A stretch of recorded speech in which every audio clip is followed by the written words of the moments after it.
नमस्कार. वेळेचे महत्त्व.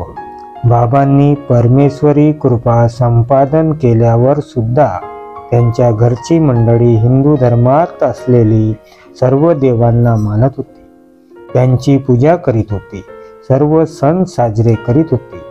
एकादशी, चतुर्थी या दिवशी उपवास करीत होती. श्री बाळकृष्ण आणि नारायणराव यांच्या घरी 11 दिवसांचे हवन कार्य सुरू असताना भारतीय पौष महिना सुरू होता. या हवनाच्या काळातही चतुर्थी आली होती. तो रविवार असून 1946च्या जानेवारीची 20 तारीख होती. ही चतुर्थी हिंदूमध्ये मोठ्या चतुर्थीमधली एक चतुर्थी मानली जाते. या दिवसाला वैदिकदृष्ट्या फार महत्त्व आहे असे समजतात. या दिवशी बाबांच्या घरातील बाया मंडळींना उपवास होता. हवन संपायला रात्री बराच उशीर होत होता. साधारणतः 11 वाजत असत. त्यामुळे घरातील पुरुष मंडळींनी बाबांना विनंती केली, आज बायांना निर्जला उपवास आहे आणि रात्री 11 वाजता हवन संपते, त्यामुळे त्यांना जेवायला खूप उशीर होईल. त्यामुळे त्यांना रात्री खूप उशिरापर्यंत उपाशी राहावे लागेल. म्हणून आमची अशी विनंती आहे की अगोदर जेवण करून नंतर हवन करावयास जावे, त्यामुळे स्त्रियांना त्रास होणार नाही. बाबांनी त्यांचे बोलणे शांतपणे ऐकून घेतले आणि स्वतःच असा विचार केला की देवाची पूजा नंतरही केली तरी काय फरक पडणार. परमेश्वराला आवडणारे कार्य करणे हीच परमेश्वरांची आराधना असे मनाशी ठरवून त्यांच्या विनंतीला त्यांनी मान दिला. संध्याकाळी जेवण आटोपल्यावर हवन कार्य करायला ते आपल्या ज्येष्ठ बंधूकडे गेले. त्यावेळेस हवन सुरू करायला अर्थातच बराच उशीर झाला होता. हवन आटपून बाबा घरी आले. बाबांची झोपण्याची एक वेगळीच 16x30ची खोली होती. त्या खोलीत बाबा एकटेच झोपत असत आणि घरची इतर मंडळी दुसऱ्या खोलीत झोपत असत. नेहमीप्रमाणे बाबा मनात काहीही विचार न आणता खोलीचे दार बंद करून झोपले. साधारणतः मध्यरात्रीनंतर 1-2च्या सुमारास बाबा चोर चोर म्हणून जोरजोरात ओरडू लागले. हे ओरडणे ऐकून बाजूच्या खोलीत झोपणाऱ्या मंडळीची झोप उघडली. सर्व पुरुष मंडळी जागी झाली. ती बाबांच्या खोलीकडे धावत आली आणि पाहताच तर खोलीचे दार बंद आहे आणि बाबा झोपेत जोरजोराने ओरडत होते. त्यांनी बाबांना जागे केले आणि विचारले की कुठे चोर आहेत. खोलीला दुसरे दार होते. त्या दारामध्ये जाऊन पाहिले तर तेही दार बंद होते. त्यांनी बाबांना विचारले, तुम्ही चोर चोर का ओरडत आहात. हे ऐकून बाबाच्या लक्षात आले की आपण स्वप्नात होतो. आपल्याकडे कोणीही चोर आले नाहीत. त्या अगोदर ते स्वप्नातच बडबडले की मी माझ्या उजव्या हातांच्या मुठीत चोराला धरून ठेवले आहे.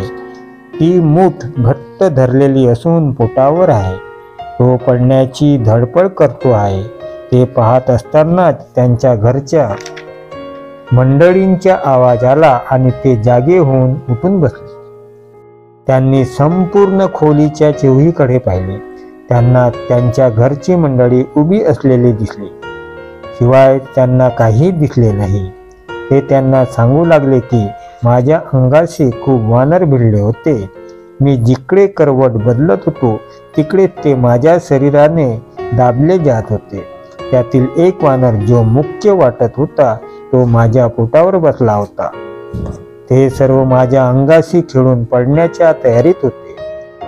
म्हणून मी त्या मुख्य वानराचा एक पाय उजव्या हाताच्या मुठीत घट्ट पकडला.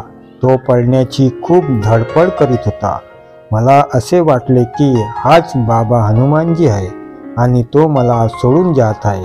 याशिवाय काहीही सांगितले नाही आणि त्याला आपल्या खोलीत परत जाण्यास सांगितले. सर्वजण आपापल्या खोलीत गेल्यावर बाबा शांतपणे झोपले.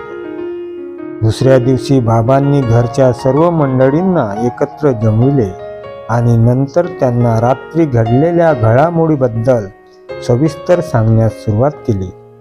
काल जेवण झाल्यावर हवन कार्य उशिरा सुरू केले. नेहमीचे ठरलेली वेळ टळून गेली होती. त्यामुळे बाबा हनुमानजी नाराज झाले होते. त्यांनी मला स्वप्नात दर्शन दिले. ते आपल्या दारात येऊन तेथेच उभे राहिले. तेव्हा मी माझ्या खोलीत झोपलो. ते म्हणाले, मैं तेरे बाप का नौकर नहीं हूँ, मैं समय पर तेरे यहाँ आया हूँ, मैं भूखा प्यासा तेरे द्वार पर खड़ा हूँ और तू खाना खा रहा है. इतके बोलून ते वानरसेनेला घेऊन माझ्या अंगाशी आले आणि त्या वानरसेनेसह माझ्या शरीराशी खेळून ते चालते झाले. तेव्हा मी बाबा हनुमानजीचे पाय धरले व क्षमा मागितली. ते जाण्याच्या धडपड करीत होते. मग मी त्यांना सोडले नाही. याचा मी संपूर्ण विचार केला असता मला असे वाटते की परमेश्वर योग्य वेळेत धावून येतो. आपण ठरविलेली वेळ ही त्याचीच वेळ असते. म्हणून संपूर्ण काम वेळेवर करावे. आज जी परिस्थिती उद्भवली त्यामुळे परमेश्वरी कृपेपासून बरेच दूर जावे लागले असते. मी त्यांना क्षमा मागितली व परमेश्वराला जवळ ठेवले आहे. तरी आपण यापुढे याची जाण ठेवावी असा घरातील मंडळींना त्यांनी उपदेश दिला. यावरून हे सिद्ध होते की वेळेचे महत्त्व किती असते. आपण नेहमी पाहतो की बाबा सर्व कामे वेळेवर करतात आणि वेळेचे पूर्णपणे बंधन पाळतात.